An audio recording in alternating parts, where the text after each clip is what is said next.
Hello. With me first. Hello. Hello. There he is. There's a person named Chris. Bear with. Hello. Hello. All right. And there she is. They're not at John's. Whoa. They're like, that would be the ultimate thing is to like start painting the corners of one room differently. So I think you're in different rooms when you're really in the same. Okay. Anyway, okay. I'm going to stop talking. I'm going to get this board going. Hello. Hello. Hello. Wait, they're all coming. Hello, Yavi. Hello, Cheska. I guess it's like when Mondays and Wednesdays are different. Oh yeah, because hello Melita. Okay, and all right. I'm getting the board before. Oh right, because Wednesday you all have lab and Monday you right. Okay. Good afternoon, Yavi. Good afternoon. Well, okay. Hello, Chris. Good afternoon, Yavi. Good afternoon, Melita. Good afternoon, Hayu. Good afternoon, Freddie. Good afternoon, Matthew. Good afternoon, Marilyn. Good afternoon, Michelle. And I said Avani, but I didn't say Avani. And I said Treska, but I didn't say Treska. Okay, is that hello? Wait, is that it? Oh, and you're the only class. Whoa. I'm the only class you have. I'm so sorry. Good afternoon, Amanda. Oh, I'm sorry to hear that or something. I didn't realize that. Yeah, I'm just a pain no matter how you. Okay, let me get this board going. Before, sorry, one second. Oh, come on. Hello. Come on. Okay. Okay.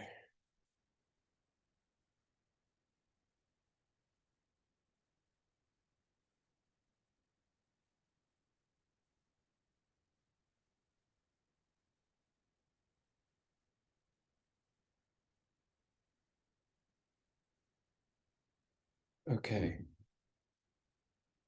Okay.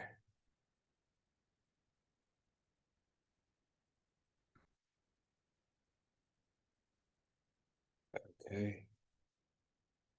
Okay. Oh, and good afternoon. Okay. There's that. There's that. Okay.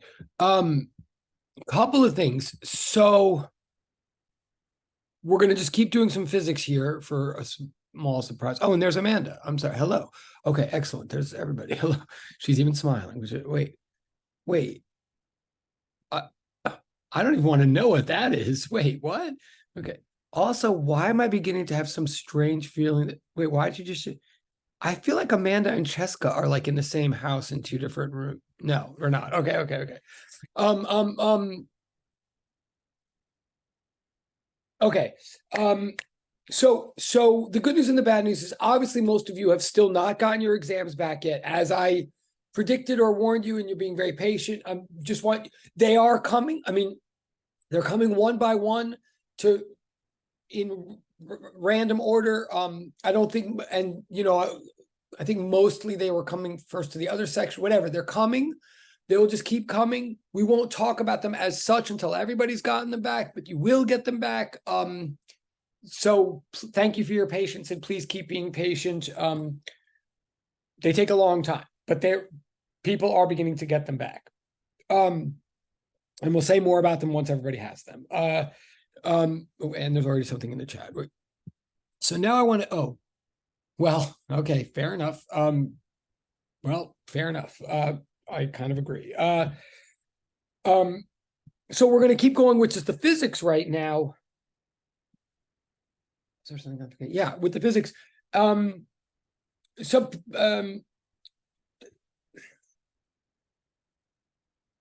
I'm just going to keep going with the physics. Now, the reason I'm a little flustered, I'm always a little flustered. I want to continue. What we're going to continue with is where we were in class on Wednesday. I'm trying to build up the general procedure of how you solve force problems using Newton's second law, F net equals ma, right? Which is a big deal. And we use F net equals ma to solve tons of different types of problems in physics, including the problems that are on homework 8 and the problems that are currently being investigated in lab. To try to be as clear as I can, last Wednesday, I was trying to set up a general discussion and a general procedure for how we move from one type of diagram to another type of diagram in order ultimately to use FNet equals MA. The problem that I was talking about, or the general situation that I was talking about last lecture, is what I'm going to continue talking about now. What I want to make clear is it is not a homework problem. It is meant to help you with all the issues in all the various different types of homework problems. It is very related to the homework problems in homework number 8. Some people in the previous section this morning were very concerned about homework 8. Some of them wanted more time on it. And of course, you can have more time on it for sure. I mean, I need more time to finish your exams. If you need more time on homework 8, for sure, we're going to be discussing it for a few days. I mean, there's many problems. It's pretty big. There's no way I'm even pretending to get that far in the exact problems of homework 8 today. So certainly, if you need more time on it, take more time on it. That's number one. But number 2, please don't confuse. I don't want to confuse anybody. Don't look. The problem we're talking about right now, don't look for it in the sheets of homework 8. It's related to all of them, but it is not one of the particular problems in 8. The problem that I started discussing last Wednesday was a made-up problem, and it says right here, we had a sled mass M on a rough ground being pulled by a string at an angle. In other words, it looked like this. Or this was the situation, okay? Right here at the top of the page was the situation that I was discussing in general last Wednesday. Now I'm going to keep discussing it now.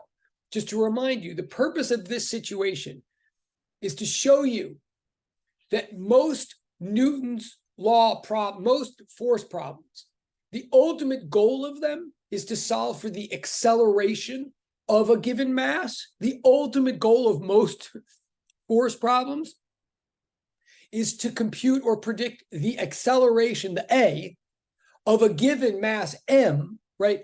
Because everything we did in the semester up until now sort of suggests that once you know the acceleration of an object, then you can use all those constant acceleration equations or concepts in order to predict where the object is going to be at some point in time, or where the object was in some past moment in time, or how much time it will take the object to be at a certain point in space.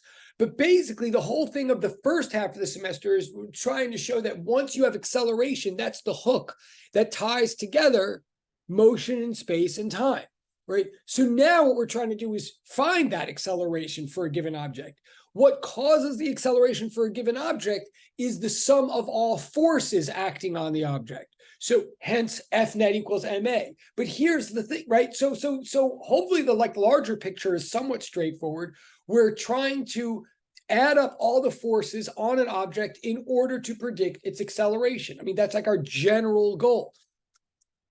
But what I was trying to say last Wednesday, and what I'm going to repeat today, is the trickiness of FNet equals MA, the challenge of Newton's second law, is figuring out what to plug in on the left side. Again, this goes to this general theme of being a physics student, which is the general feeling of I kind of know what to do in a problem once it gets going, once it gets started up. I kind of know how to do the math or plug in the equations or manipulate the equations.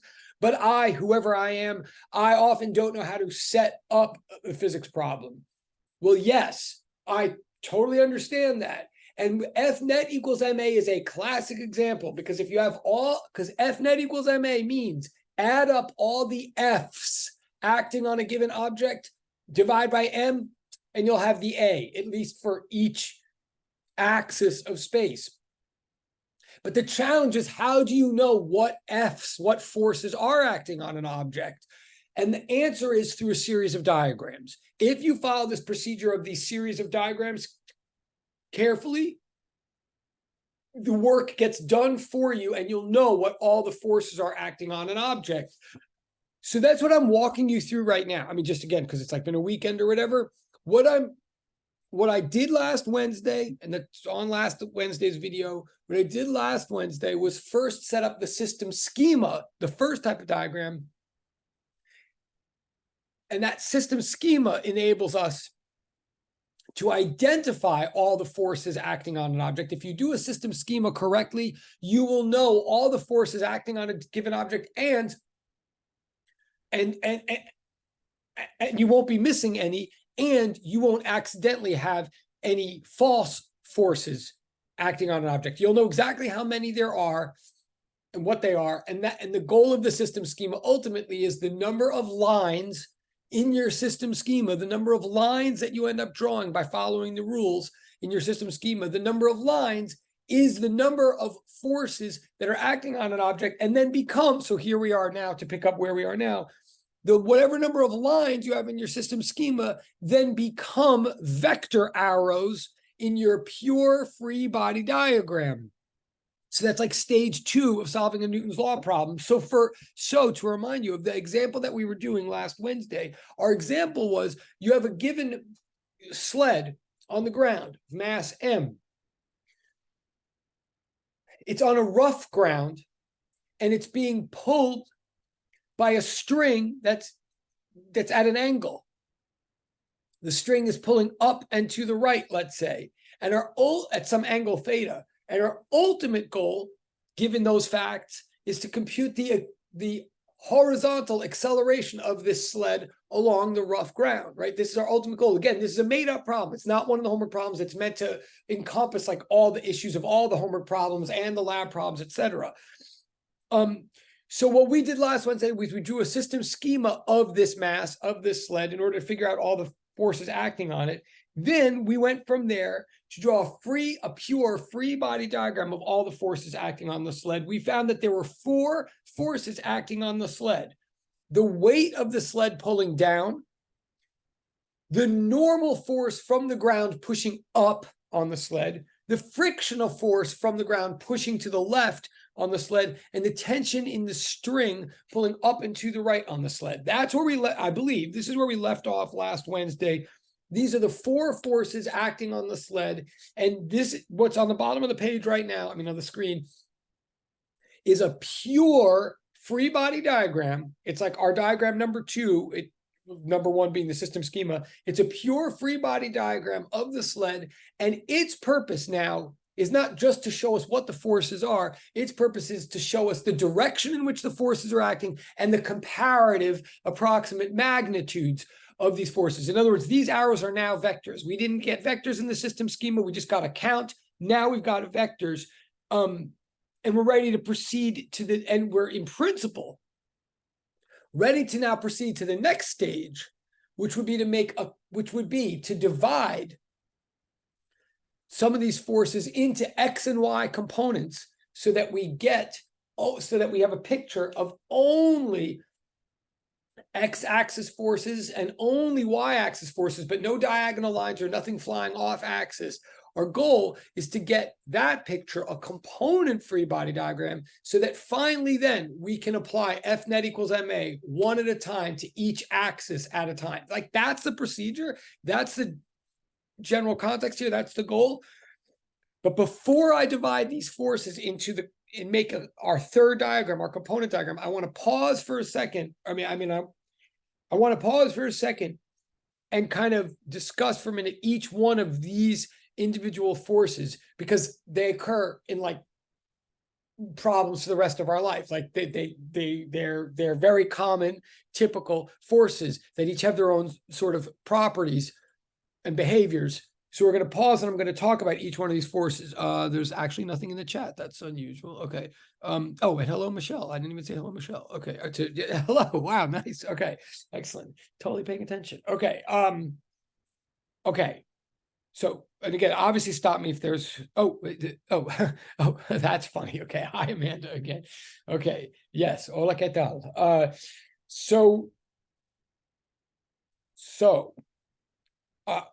Again, this is like a sidebar or like a rebelar, where I'm going to just analyze each one of these forces in its own terms, because each one of these forces tends to come up a lot in a lot of homework problems and a lot of example, blah, blah, blah, blah, blah. So, first of all, I want to say, so I just recopied the diagram on the next page, as you can see, but just to be clear, usually once we get used to these things, usually in a pure free body diagram, we just have a letter that stands for each of the forces, right? Because these force names are so common that we get used to them, like F stands for friction, capital N stands for normal, T stands for tension, and W stands for weight. Okay, so I'm going to talk about each one of these forces individually. Oh, and there's, yeah. W stands for weight, and before I go any further, I want to make it clear that weight is the word for the gravitational pull from the center of the earth, right? That's a force, right? And again, that force is so important. It's like the constant exception that proves the rule in a way. Every single diagram ever, every single situation that happens near Earth, the one force that's definitely there acting on an object is the center of the earth pulling it. We always write that force down first, A, because it's always there, but B, because otherwise it's the hardest one to remember in a way, because it's the only, I'm going to keep saying this, gravity is the only force that acts without touching, without physical contact, right? So the whole game here is we always write down gravity first because it's always there. But then after that, the only forces we ever think about, or the only thing that we ever think are forces, are interactions from other objects that are actually involving direct touch. Like if another object is touching our mass, then it's exerting a force on it. And if it isn't, then it isn't, right? So it's all about direct contact. So gravity is so important because it is this grand exception to all that we give it its own name. The gravitational force is called weight. The weight of an object is how many newtons of force the Earth's center is pulling on it. That's just a word, right? So weight is related to mass, but it's not the same thing as mass. Okay, you probably know that from 7th grade. It's fine. All right, so I'm just saying that. Now, before, again, the procedure would be that we would break up some of these vectors into X and Y components like we did for displacement, for velocity, etc. But before we do that here, as I said, I want to discuss each one individually. Okay, so this is just a note that says that. All right, so first of all, that T for tension. Okay, anytime from now on that we see a rope or a string or a fishing line or like any kind of maybe slightly elastic one-dimensional shape pulling on an object, if you ever see a one-dimensional shape, you know, like a line pulling on an object, then the name for that pulling force is tension. Again, notice, like gravity is a pull, but it doesn't come from anything. There's no line involved with gravity, so it's got its own name, right? But anytime you pull something with a rope or a string or a rubber band or something like that, the name of that force that you're exerting is called tension. And it's just a name, right? We could have called it anything, but once you see the word tension or the letter T in a free body diagram, that connotes a number of things. Like there's properties to tension that we come to recognize. One is that tension in terms of direction, in terms of magnitude, whatever one end of a rope does to an object, the other end of the rope does to any object it's touching. In other words, what we assume about tension, what we assume is if there's any tension at all in a string, then we assume the tension throughout the string is uniform. I mean, that's actually kind of a revelation. Like that's kind of a big point. Like if a rubber band, if there's like string sitting on the table, if the string isn't attached to anything on its ends and it's just sitting there, then it can be loose and it can be like, you know, it can be loose and it could just be making some weird design on the table. But if it's tight at all, if you tie one end of a string to the wall and you tie another end of the string to another wall, or you hold the other end of the other string, if you put any tension in the string at all, if it's tight at all, then our belief is necessarily the tightness goes throughout the whole string uniformly. Like you never see little lump. There's either is slack in a string or there isn't, is what I'm trying to say. You never see little pockets of slack in a rubber band or a string, like a pocket of slack over here and then no slack over there. That's impossible. So tension gets distributed uniformly throughout strings, rubber bands, and ropes, we believe. So if you have a fishing line, if you're fishing, so you have a fishing line that's down and at the bottom of the fishing line, it's pulling up on a fish. Whatever the amount of tension is that the bottom of the string is pulling up on the fish, we assume is the same amount of tension at the top of the line pulling down on the fishing rod or on the pulley in the rod or whatever, right? So it's a convenient thing. Once you think you know the tension at one end of a string, we believe you know the tension throughout the whole string. That's like a convenient extra piece of information that you get for the name tension. Similarly, so that's about magnitude. That's something we always know about the magnitude of tension. Similarly, in terms of direction, the direction of tension always points directly along the direction of the string that is tense or the rope that is tense or whatever. So a rope or a string is like a force transmitter. The whole point of a fishing line is like, I pull over here on the rope, on this end of the rope, but then the rope goes down into the ocean or into the lake or whatever. And then the other end of the rope sort of transmits whatever I'm pulling down to the fish that it pulls on. I'm not saying it's I'm not saying it's the best invention ever, but that's the idea. But the idea is that the direction of the force vector is the same as the direction of the string itself or the rope itself or whatever, which means then that if you bend the rope over a pulley, right? Just to be clear, like if we had a rope going across a lab table and over a pulley and then down to the floor, the whole idea is down at the bottom of the string, the string would pull up vertically, but at the top of the string over here on the side on the lab table, the string pulls horizontally. That's not a surprise, I know, but it's just another way of saying, again, that once you say the word tension, we automatically know things about the magnitude and the direction. We know the magnitude is the same throughout an entire rope or string or whatever, and we know that the direction is always at any point in the rope parallel to the rope itself. Okay, so that's just an analysis of the word tension. Tension applies whenever you have a string or a rope or a band or some one-dimensional shape pulling on objects. Not a two-dimensional shape, not pushing, a one-dimensional shape pulling. We talk about it having tension. Okay, so that's that word. That's what that means from now on. Next, so by the way, so that's what's happening in the string pulling on the sled in our example. We say there's tension, right?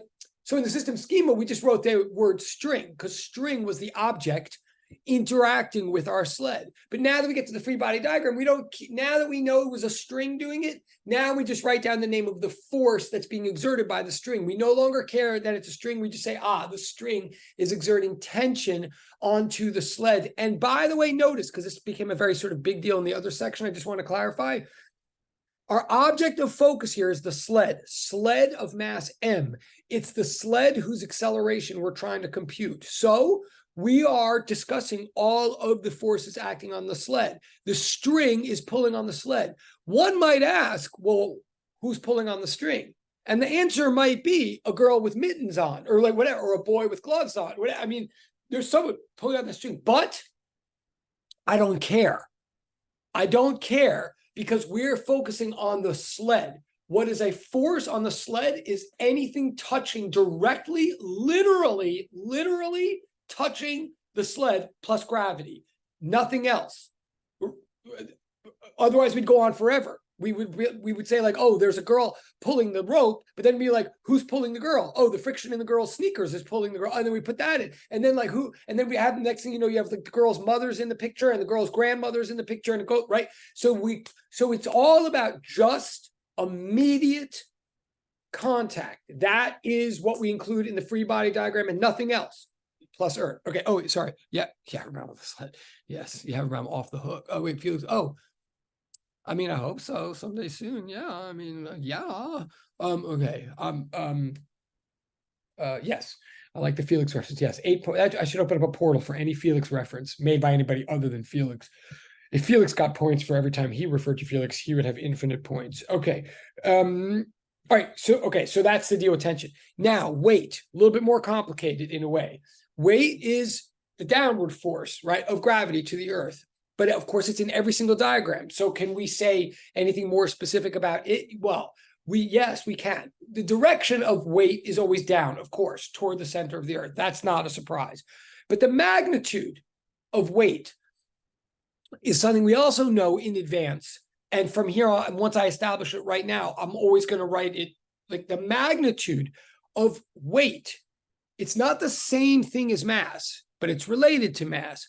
To figure out the magnitude of someone's weight, the amount of force that the earth is pulling down on them, I consider the case of free fall. Now, I'm not saying that things only have weight when they're in free fall. I'm saying free fall is a situation where your weight is the only force acting on you, right? Like going back to the beginning of the semester, free fall by definition means nothing acting on an object besides the force of gravity.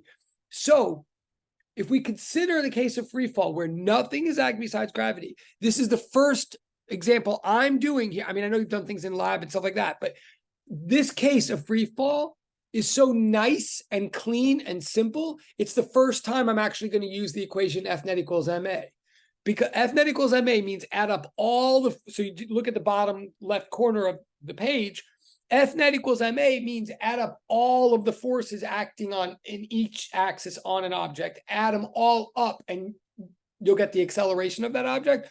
Well, if you're in free fall, there's only one force acting on the object, and that force is weight, W, right? So I can, in this case, it's like straightforward. I can plug in W as the sum of all forces because it's the only force. So if you're in free fall, W equals ma, like your weight equals your mass times your acceleration. But if you're in free fall, we already know from the beginning of the semester, if you're in free fall, we already know the rate at which you accelerate, right? It's the same for all of us. It's that free fall constant, approximately 9.8 meters per second squared, that we call lowercase g, right? So that means if you're in free fall, the only force acting on you is your weight, and your acceleration is g. Therefore, your weight equals mg. Your weight, now be careful about this. I mean, again, I know many of you probably learned this in 7th grade or 6th grade or high school or whatever. Like in some ways, it's simple. Like I'm just saying, and it is a memorizer. From now on, whenever I draw any free body diagram, any and all free body diagrams, and you probably saw this in lab, that downward arrow that stands for weight, from now on, I'm never going to write out the full word gravity anymore, and I'm not even going to write the word weight or W. I'm going to write mg from now on. Mg is the force of gravity. Just please note, it's like deceptively simple. It is simple, but it's deceptively simple. Mg is not your mass, and it's not g. It's mg, right? It is, in other words, if my mass is 1 kilogram, then that means that's how much I resist changes to my motion. Someone who has more mass than I do, someone who is more mass, someone who's twice as massive as me, it takes twice as much force to accelerate them the same rate as me, right? And that would be true, by the way, on Earth or on the moon or on Jupiter or whatever. If someone's twice as massive as me, then they resist changes in their velocity. It takes twice as much force to accelerate them the same rate, right? Or, well, yeah, that's one way of putting it. If my mass is 1 kilogram, then that's my mass anywhere in the universe, moon, Jupiter, Earth, blah, blah, blah. But if my mass is 1 kilogram, then here on Earth, my weight would be 1 kilogram times the number that applies to Earth, 9.8 meters per second squared. My weight here on Earth would be 9.8 newtons of force, right? My mass is how much I resist forces, but my weight is how much gravity, center of the Earth is exerting a force on me. They're not the same thing, and they're not measured in the same units. They are proportional to each other here on Earth. But as you know, from 7th grade or 6th grade or whatever, like if I go to Jupiter, it's just as hard to push me horizontally as it is here. I have the same mass. It takes just as much force to accelerate me at 1 meters per second squared on Jupiter or on the moon as it does here. But to lift me up vertically, to lift me up is harder on Jupiter because there's more gravity on Jupiter, I would weigh more on Jupiter, and I would weigh less on the moon. I'll say it one last time. On the moon, pushing me horizontally is just as difficult as it is here, but pushing me vertically is a lot easier on the moon. That's the distinction between mass and weight. My weight is hello. Sorry. Okay. My right. So weight measured in newtons is a force. It is your number of kilograms times the free fall acceleration on your planet. And as it says at the bottom of the sheet, we used free fall to figure this out. We use the case of free fall because it's the simplest case, because it isolates our attention on gravity. Nothing else is happening in free fall besides gravity. But we used free fall to figure it out, but now it's just true. My weight is my weight is my weight, whether or not it's being balanced by other forces, whether or not I'm falling, even if I'm being supported. My weight is my weight is my weight. What is my weight? It is m times g. It's my mass times 9.8. Okay, so that's weight from now on, the magnitude of weight. And that's what I'll always write in diagrams is just mg. Okay, now the normal force. Okay, this starts to get more. The normal force we introduced last week in the video, the normal force is very tricky. I mean, maybe it's not, but it can be confusing. The bottom line behind the normal force is that the word normal in math and science means perpendicular. It does not mean typical. It does not mean customary. It does not mean average. It does not mean regular. Like seriously, it's a little bit unfortunate that the normal force is called the normal force, because it does unconsciously tend to make people think that it's like normally there or something. To be 100% clear, well, to try to be 100% clear, there's tons of situations in physics where there is no normal force acting. There's no rule that says there has to be a normal force in a problem. And there's no rule that says the normal force has to equal anything in particular. There's no formula for it. What it is, we said this last time, just like we're saying, whenever there's a one-dimensional shape pulling on things, we call that force tension. Whenever there are two-dimensional shapes, i.e. surfaces, pushing against each other, then the push against each other, we call, things are happening. Okay, whenever two things are pushing against each other, we call the force that they are, sorry, I just got distracted. When one surface is pushing against another surface, the force of pushing against the surface we call normal, because it is the force that's pushing perpendicular to the plane of contact between the two surfaces. And I mean this very specifically, and I'm shouting it because it's easy to get confused about this. I'm saying that, like, right now, my ring hand is underneath my non-ring hand. If right now my ring hand is pushing up on my non-ring hand, then I would say my ring hand is exerting a normal force upward on my non-ring hand. But if I turn them like this, if I'm going like this, then my ring hand is exerting a normal force to the right or to the left, whatever you're seeing, to the side on my non-ring hand. And if they're at an angle, then the normal force is on an angle. Like, the normal force just means perpendicular to the plane of contact between two surfaces. If you can't identify, and by plane of contact, I mean like if my two hands are two slices of bread, then the plane of contact is like the invisibly thin slice of turkey in between the two pieces of bread. If you can't identify a plane of contact, if you're like, wait, like, for example, if a rope is pulling up a fish, where's the plane of contact? You'd be right. There is no plane of contact if a rope is pulling up a fish, and because that's a rope pulling, it's not a surface pushing. If there's a rope pulling something, there's no normal force at all. And people get this wrong all the time. But there's a normal force if two surfaces are pushing against each other. Okay. So the direction of the normal force is always perpendicular to the plane of contact. The magnitude of the normal force could be whatever it is. And honestly, I'm yelling about this because it's very easy to get this wrong. There's no formula for the normal force. There's no rule that a lot of people think if you watch, a lot of websites and textbook chapters seem to make it feel or seem to make it seem as though the normal force always equals mg or something like that. Not true. The normal force, if it's there at all, equals whatever it has to equal so that F net equals ma. Like in each new situation, we figure out the magnitude of the normal force by using F net equals ma. You'll see, obviously we're going to do that, but so it says at the bottom, the magnitude must be figured out situation by situation. Okay, so to summarize so far, tension is when one-dimensional regions are pulling. Normal is when two-dimensional regions are pushing. The thing is, and we're almost there now, when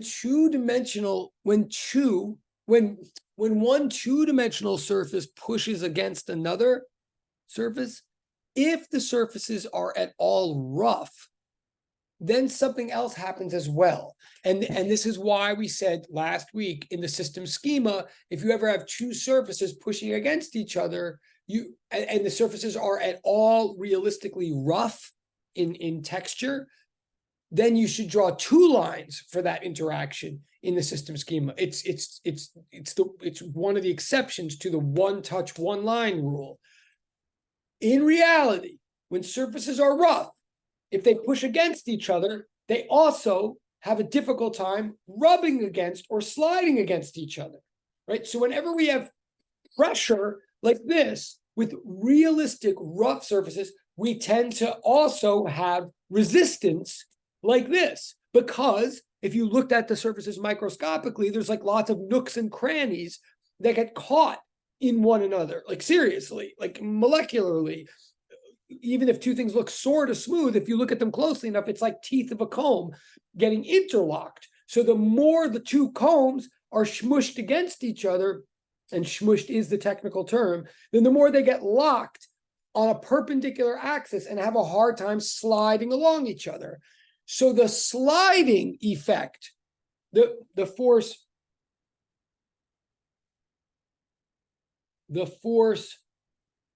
parallel to the plane of contact is called friction.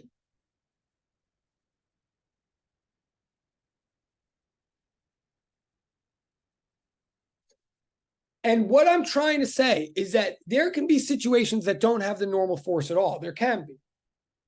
Then there can be situations where there is a normal force, but if the surfaces are perfectly smooth, like super smooth, like a cushion of air in an air hockey table, or really, really smooth ice, like in an ice hockey rink or something, then it's possible to have some normal force without any friction.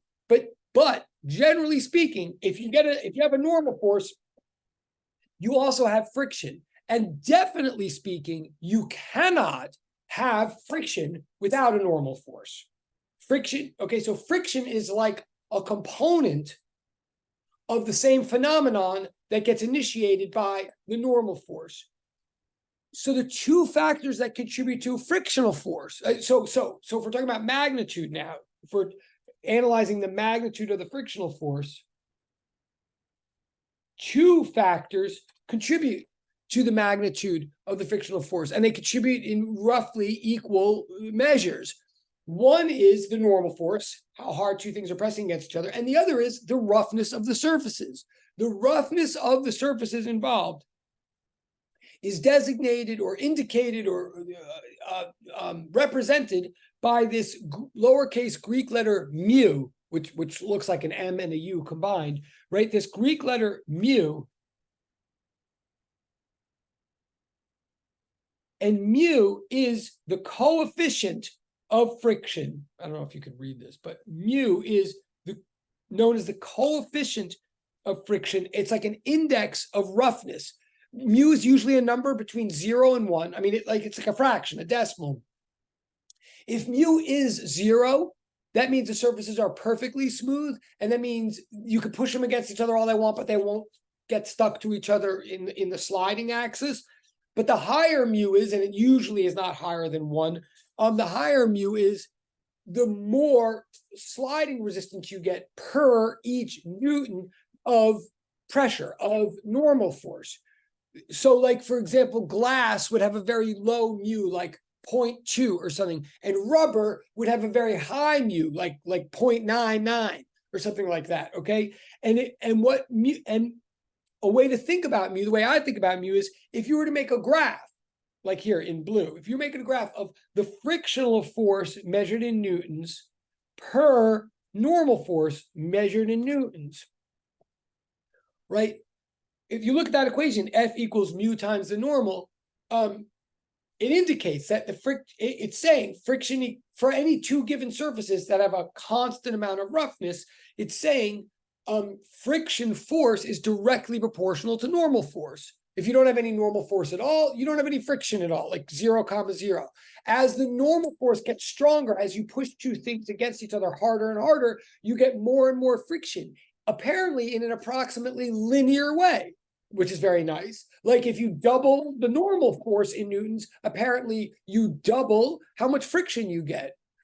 The amount of frictional force measured in newtons that you get for each additional Newton of normal force, that constant of proportionality, that slope of that straight line graph that you would get if you graphed friction as a function of normal, the slope of that line is what we call mu, the roughness. Like, so in other words, roughness determines how much friction are you getting for each additional normal force that you add.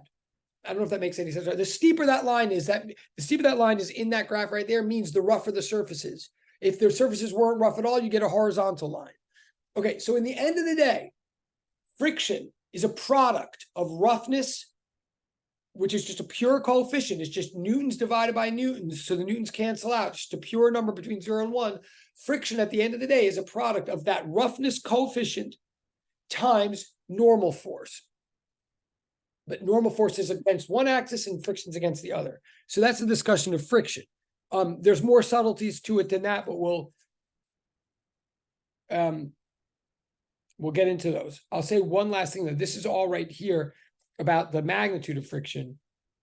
What about, well,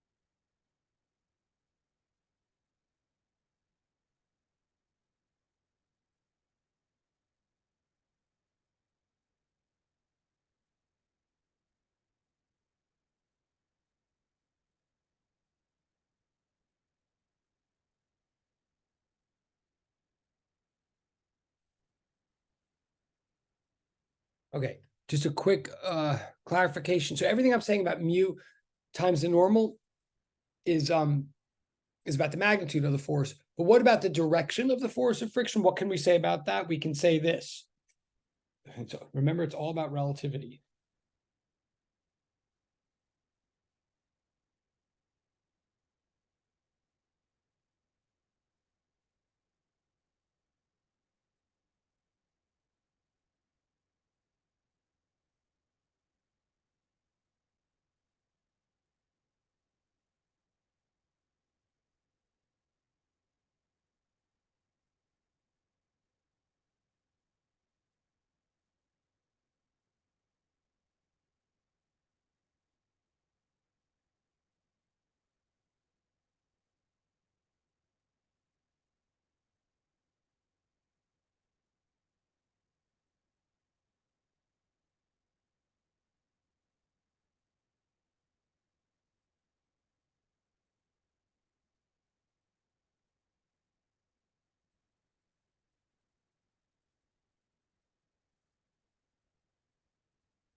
Okay, just to be clear, or just to get this out explicitly, if one surface is exerting friction on another surface,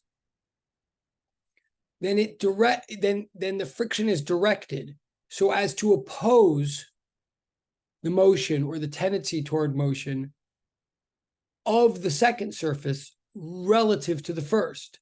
It's relative, like everything related to velocities in physics, right? I mean, and this can produce a lot of nuances and interesting circumstances. Um, uh, in many cases, it means exactly just what you would expect it to mean. In many cases, it just means okay, in the case of the sled on the ground, the sled is trying to, the child is pulling the sled. So the sled is trying to move to the, well, here, so I'll write this. So tell me if you need me to go back a page, but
okay, I'm saying it, well, I'll just read this out loud. So, but I'm saying in the case of this example that we're doing, the sled on the ground, friction does exactly what you'd expect. It doesn't, I don't think there's anything surprising about it.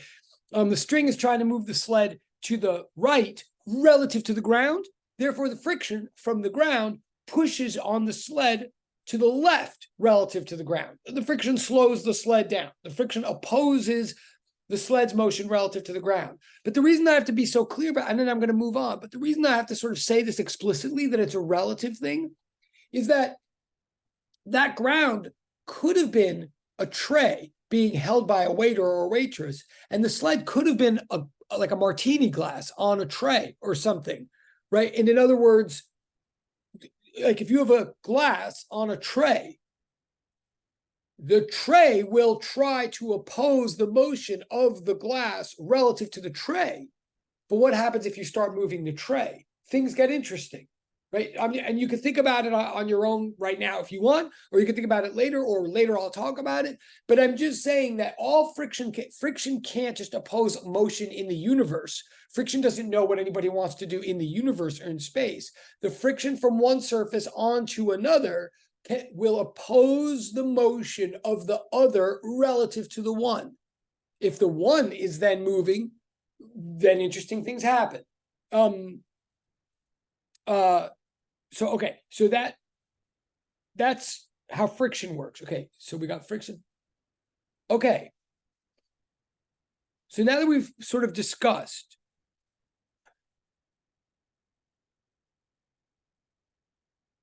actually, I'm going to do one more nuance of friction. Friction is nuanced.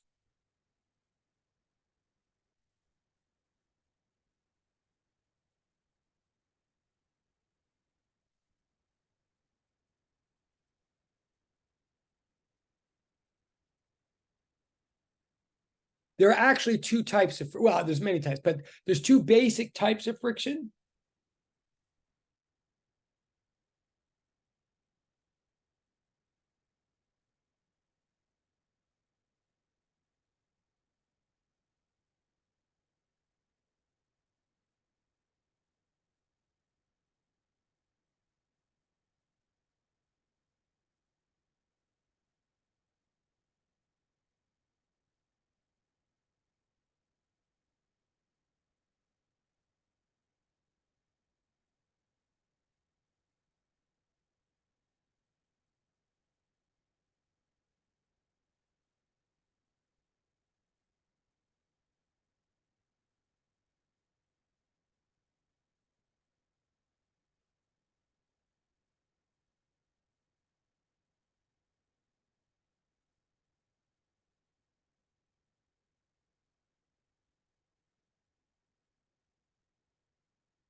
Okay, one case of friction. So I want to just outline that there's two basic cases of friction, two common cases. One case of friction is called kinetic friction, or sometimes called sliding friction. This is the case of friction that we analyze or we care about when one surface is actually in motion relative to the other, when sliding is occurring, like when a hockey puck is sliding over some rough ice, or in our case right here, when the sled is actually sliding over the ground. When things are in motion relative to each other, but they are exerting some kind of resistance, some kind of force parallel to the plane of contact, then we call that kinetic or sliding friction. And in that case,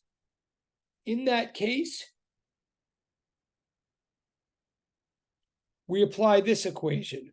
We say F sub K equals mu sub K times the normal force. Okay, whenever I do that capital N with the serifs, I mean the normal force. So I'm saying now there's the mu, the roughness. There's actually two types of mu. One is this one called the coefficient of kinetic friction. It works. Everything that I just said a minute ago is still true. But when we put these subscripts K, we're distinguishing, we're highlighting to ourselves that we're talking about the case where stuff is already in motion. Coefficient of kinetic friction is called mu sub K. Okay, that would be one number like 0.3 or 0.4 or 0.9 if it's rubber. But the other, and so that works exactly like, as I said a page ago. But the other case of friction, I can go back, if anybody wants to tell me to go back, I will. Until then, I'm just moving forward. But the other case, case 2,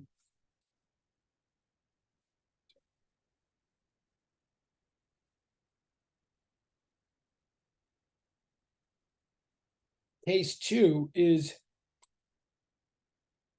called static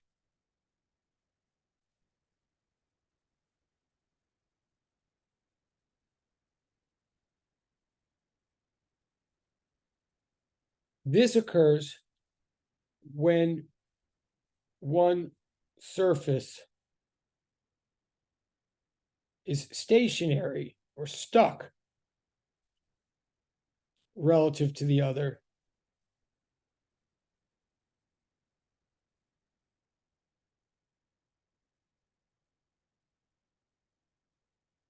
This is the case now, but why is there friction? Well, this is what you could say, trying to get unstuck. Or put a little bit more formally, tending toward motion. More specifically, well, I'll just leave it at that. But when this, well, I'll put it on the next page. Again, you could tell me to move back. I'm watching the chat. If you want me to move back, I will, honestly. I'm just.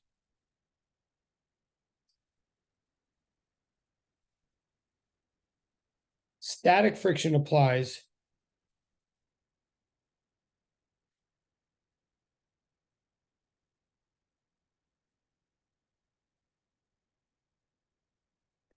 when there is. Oh, yes, absolutely. Okay, let me move back for a second because I had a feeling. Yeah, okay, no problem. Oh, when I'm done. Oh, sorry. Okay, the person's being very polite and saying I could do that when I'm done, but it's okay. I'll get my thoughts together for a second. Just let me know when. Okay, cool. Thank you. I'm sure you're not the only one. Okay. So static friction applies when there's a net force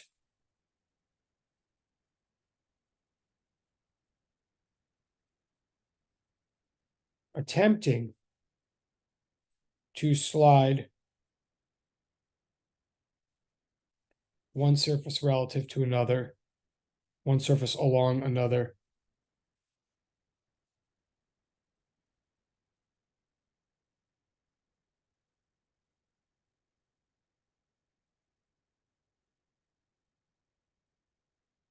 but the net force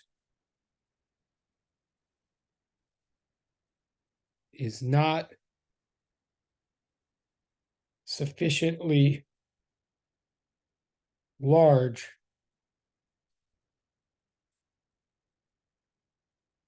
to overcome the static friction force. So let me make this one.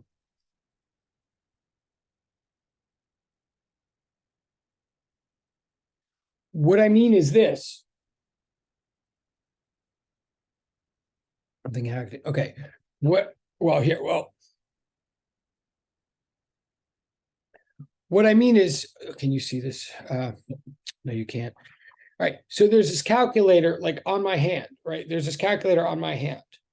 Now, right now, there's no horizontal forces acting that I can see on the calculator. It's just, there's no horizontal net force on the calculator. But now I come along with my finger and I tap the calculator pretty lightly, like I'm pushing on the calculator right now. Now my finger is touching the calculator. There's no two ways about it. Like my finger's touching the calculator and I can feel the calculator with my fingers. So there's a force pushing on the calculator that way, like towards that edge of the screen. But and F net equals ma. So there's an F going that way. So if there's no other F's on this calculator whatsoever, this calculator should be should be accelerating that way if I'm pushing on it like this. But it isn't. Like I'm pushing on the calculator. Now I'm not pushing that hard, but I am pushing with a non-zero force. I'm pushing with the calculator right now. And like my finger is here, I'm pushing this edge of the calculator. The calculator is not accelerating that way. So there must be another force pushing the opposite direction on the calculator, holding it in place. Like if F net equals ma, and there is a F going to the left on this calculator, but the calculator is not accelerating to the left, there's got to be an F pushing to the right on the calculator. Well, that's a force of friction from my hands. Without trying, my hands are rough. They're just rough enough to hold this calculator in place.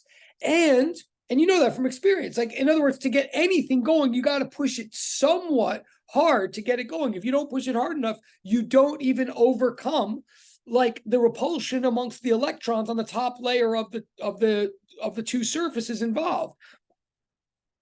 So there's got to be a force of static friction that kicks into effect that even before things start sliding. There's got to be a force of friction that's trying to prevent things from sliding. But that force must be somewhat subtle in magnitude, because I push something to try to get it going and it doesn't go. I push a little bit harder and it still doesn't go. Like whatever I'm pushing on that, whatever magnitude of force I'm exerting on that object seems to be exactly matched by the force of static friction to hold it in place until it no longer can, until I push hard enough that I seem to overwhelm whatever capacity the friction has and the thing gets going. What I'm arguing now is that static friction must work very much like kinetic friction, but it has to be subtly different. Static friction must apparently have the capacity to vary, to get stronger and stronger in order to match exactly what it needs to match to hold things in place until it no longer can. In other words, what I'm saying is this. Whereas kinetic friction always equals the kinetic coefficient of friction times the normal, whereas kinetic works like that, static friction must work like this. The force of static friction must be less than or equal to the static coefficient of friction times the normal, or put another way,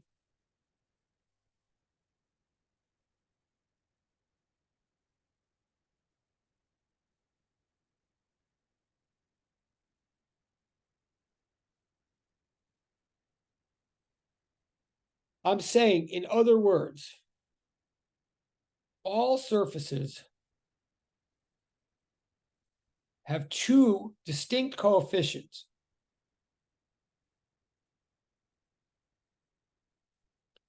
All surfaces have a mu k, one number for mu k and one number for mu s. Two different numbers.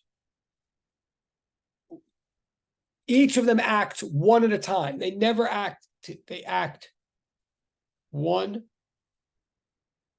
at a time. Either static friction is acting on a surface to keep it still, and then once the static friction no longer can keep it still and you beat the static friction force, then the surfaces start moving and then kinetic friction kicks in. Either one is acting or the other, never both at the same time. Either mu sub k is relevant to that situation or mu sub s is relevant to that situation, never both at the same time. Let me summarize it. I'll go back again.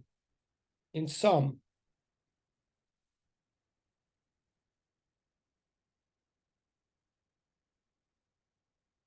either static friction is acting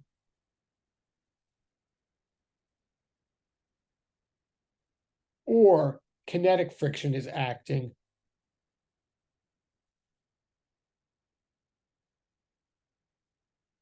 Never both simultaneously. That's point number one I'm making. And point number two, or that's point A that I'm making. And point B that I'm making is static friction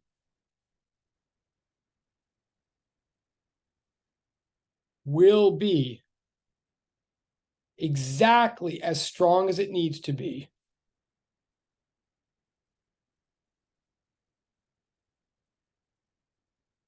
it'll be exactly as strong as it needs to be to hold something in place, exactly as strong as necessary to prevent motion, to prevent sliding, until it can't. When can it not? When we demand more than the maximum force that static friction is capable of. What is the maximum force that static friction is capable of? The static coefficient times the normal force. Okay, this is like a subtle thing. Obviously, we're going to do, well, it comes up in the lab, I think. We'll do examples with it. But what I'm just trying to say right now is that friction in general is determined by mu, the roughness coefficient, and the normal force. In general, friction is determined by those two factors, roughness of surface and the pressure between the surfaces. But more subtly, more specifically, friction acts in one of two different ways. It's either acting to hold things together or it's acting to slow down their sliding. It's either preventing their sliding or it's slowing down their sliding. In order to prevent sliding, friction will act exactly as strong as it needs to. It's a variable force. It could be any magnitude it needs to be to exactly balance everything and prevent acceleration. But it can only be so strong. How strong can it be? That's what's determined by the coefficient multiplied by the normal force. Then once you break that seal, once you break the static friction seal, once you're exerting a force on an object that's greater than its static coefficient times the normal force, then the surfaces will start sliding relative to each other, and then static friction is gone, and now kinetic friction kicks in, and kinetic friction will be one amount the entire time the two objects are sliding. Okay, that's like a lot of generalities, but that's the way, that's the subtleties of friction. Now I'm going to go back to the sled problem. There's something's in the chat, but I think it was just when the person asked me to go back. Yeah, okay. All right. So now what I've just done, this is all one big like general discussion of the different types of forces, but now you have some insight into how the gravitational force works, how the tension from a string works, how the normal force between two surfaces work, and how the friction between two surfaces work. And that covers pretty much any case that ever comes up, like anything, no matter how many forces are acting on an object, it's going to be some combination of tensions, normals, frictions, and gravities, okay? So now if we go back to the sled case,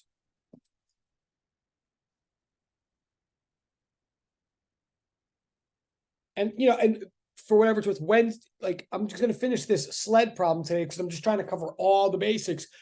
Starting Wednesday, I'll be methodically going over that homework number 8. So again, you have more time to think about it if you want to then, but I hope that's clear. I will just I will directly address the problems in homework 8, but right now I'm just trying to get the general concepts out there. So let's apply to this situation of sled on ground. So we have a pure free body diagram.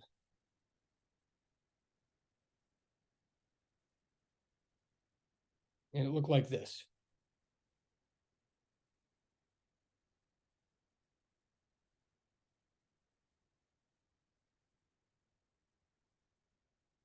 Right? This is the pure free body diagram. Oh, wait, something's in the chat. I'm sorry. Hold on. Oh, yeah. Can I go forward to the sum?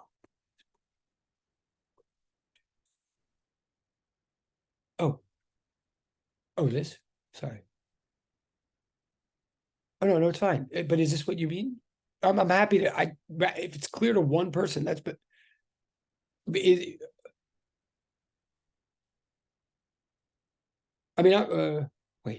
I'm happy to do this for, again, if any one person asks this, it probably means it's true for more than one person. You got, okay. All right. So this is my pure free body, but no, thank you for, I really do appreciate that people like care, believe me.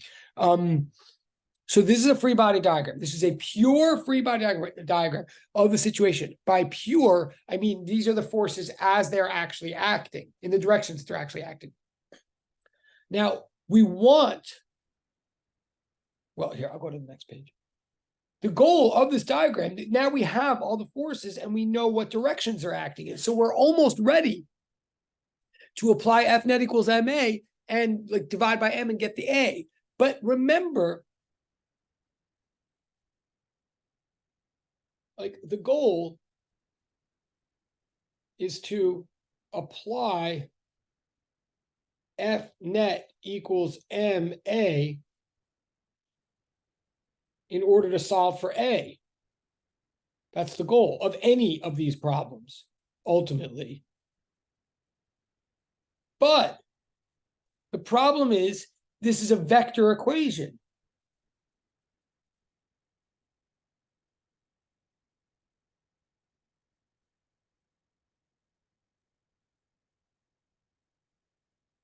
That's why I'm putting the arrows over. I'm not just doing that to be intimidating. The reason the arrows are above the F and the A is to emphasize that this Newton's second law,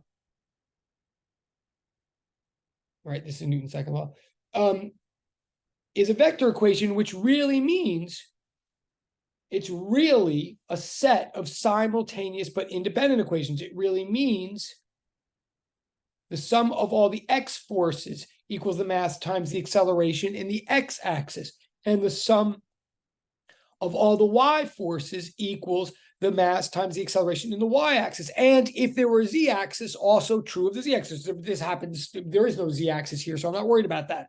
But so we need a diagram where everything, I'm going to write that on the next page, sorry. So our diagram is not quite usable mathematically yet. It's true, our diagram is true, but what we've been doing is building from one diagram stage to the next in order to get something that we actually can use mathematically. We want a diagram for which all force vectors lie strictly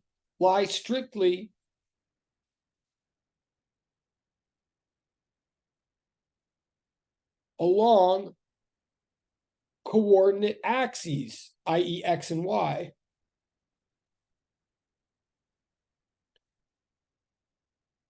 Right? I mean, again, this is why we practice this business of x and y and everything with displacement vectors and velocity vectors.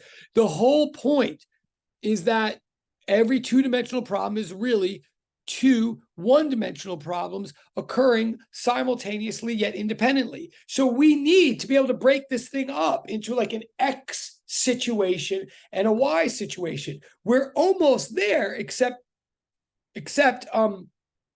at least one of those arrows is not parallel nor perpendicular to all the rest. So what do?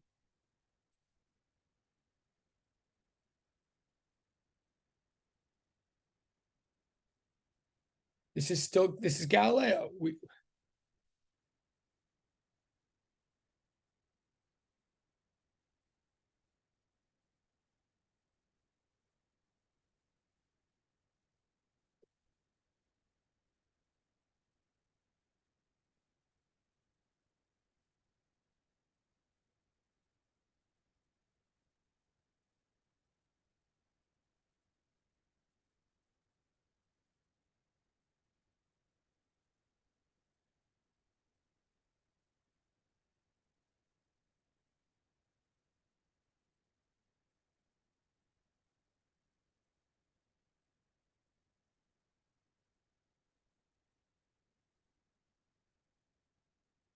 So this is Galileo. Like the laws of physics apply in all coordinate systems. But you have to choose consciously a coordinate system and apply the laws there and stay in that coordinate system. So in other words, so what we do is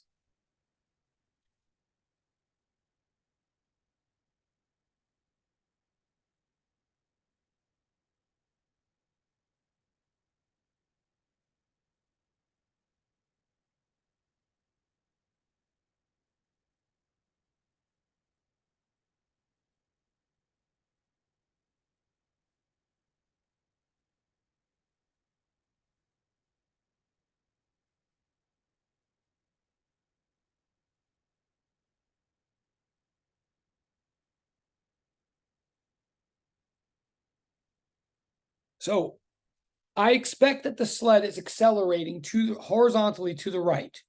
So I'm going to call that my x-axis. I mean, as you would expect, that's not a surprise, I don't think. But I'm going to say, let this be my positive x-axis, and then the y-axis will be perpendicular to that. And I don't need a z-axis for this situation.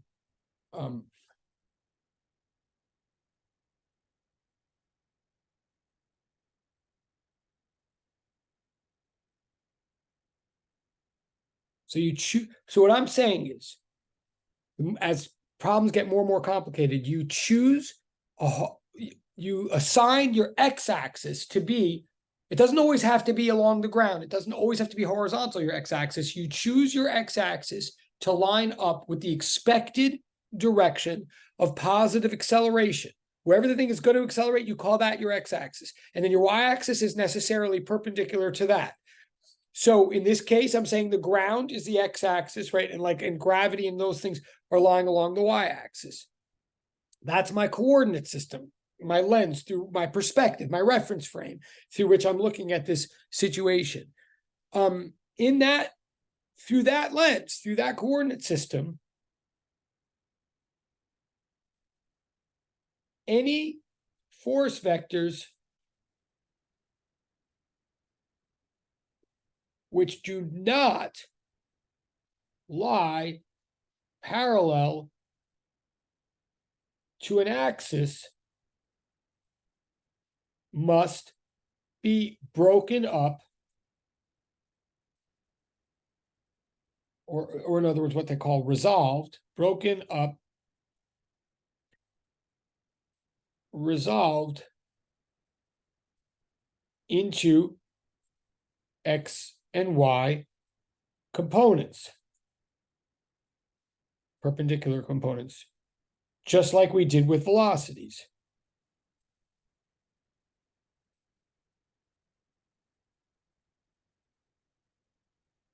So we're gonna zoom in. I'm just looking at the time. Have I gone? Oh my god, it's 4:20. Oh my god, I got so involved. Well, I'll leave. Okay, sorry, it's 4:20. we're going to break up the tension into a tension times cosine of the angle and a tension times sine of the angle. That's what we're going to do. But wow, it's weird that I just checked the time right now. Okay, but we are done. I apologize. I'm just totally getting all involved. So I'll leave it at that. We'll just pick up with that on Wednesday. And there's no new homework. Obviously, just keep working on 8. I'm going to change the view. And yes, thank you. I'm sorry about that. And I'll stay for any questions or whatever. Bye. Yes. Okay. Bye.